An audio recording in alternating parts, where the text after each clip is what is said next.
Hi, I'm Daniel Metler from 2Sexy Internet Solutions, and I'd like to show you how easy it is to use 2SexyContent using things you already know, like HTML, CSS, and JavaScript. Because when we designed 2SexyContent, we said it's really important to not introduce new tags or new syntaxes or anything, but to use existing stuff.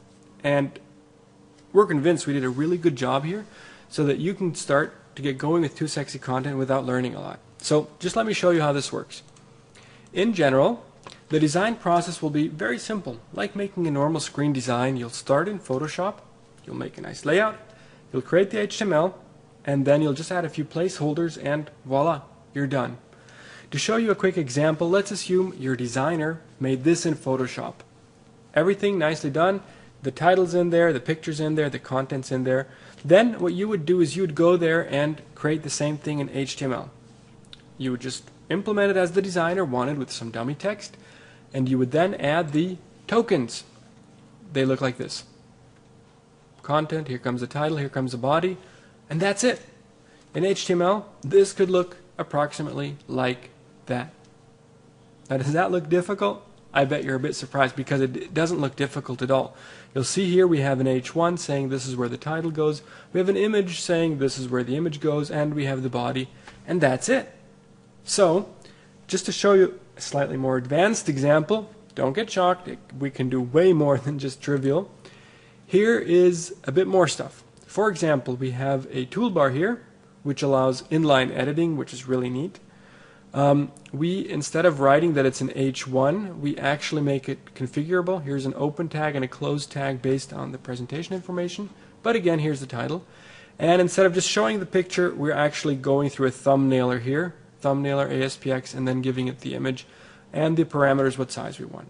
So very simple token templates, and the complexity comes from what's possible in HTML and what you can do in CSS and what you can do with a thumbnailer or a vCard generator or anything external or internal, whatever. But it's not 2SexyContent that makes it difficult, it's anything you want to do. And to continue on this, I'd like to tell you what a token is, because shockingly, a lot of people in the .NET Nuke ecosystem do not know it, but it's a very standard feature. It's been in here for years. And it's very simple.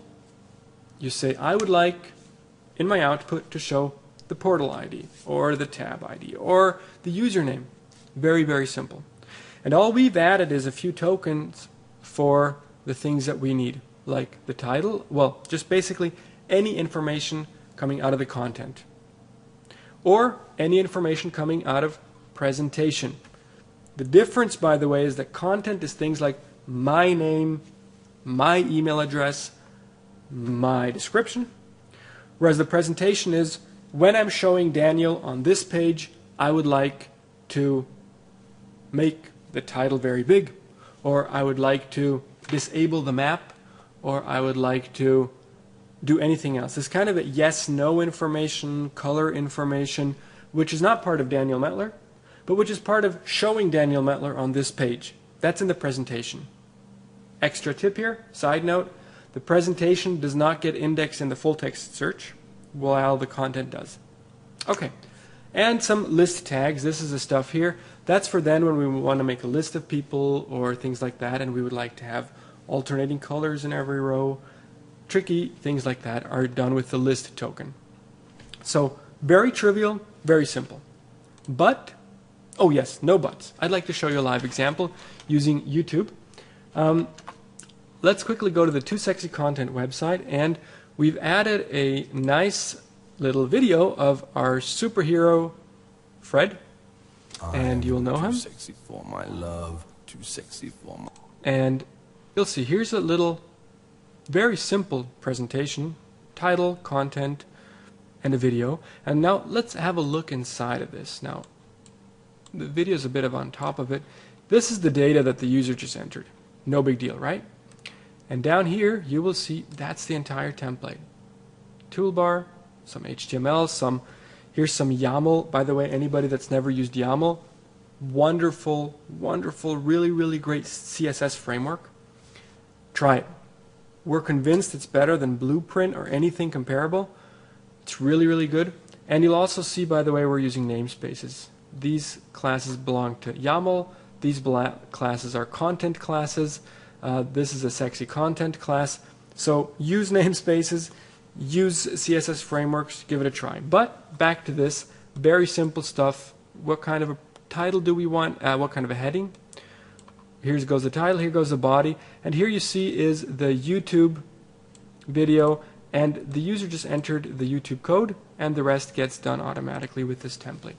Very, very, very simple. Anybody that can do HTML can do this.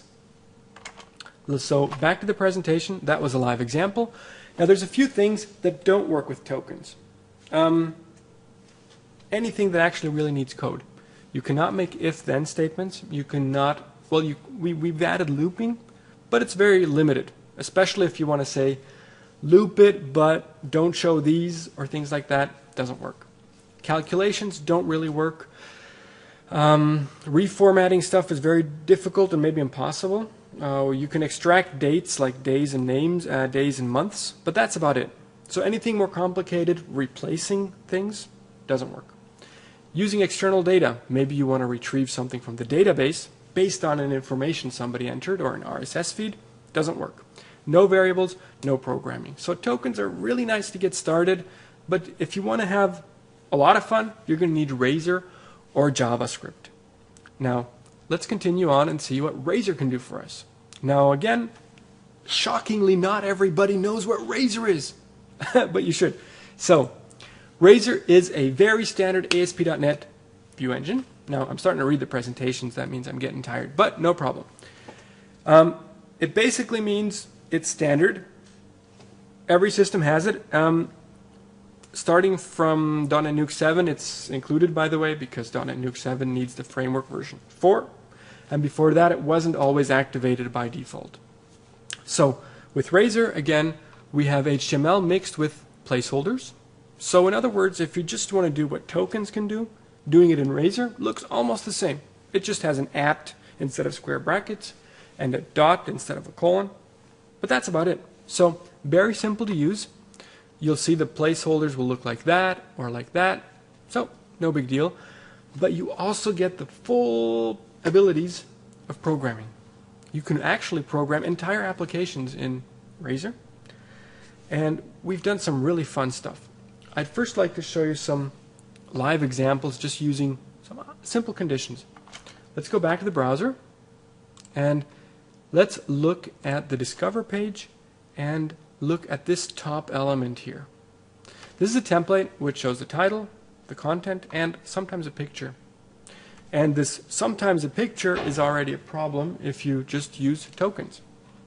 So let's look inside this. Here's the content that we've been looking at before. And if we scroll down a little bit, you will see here's a template. And we've used Razor.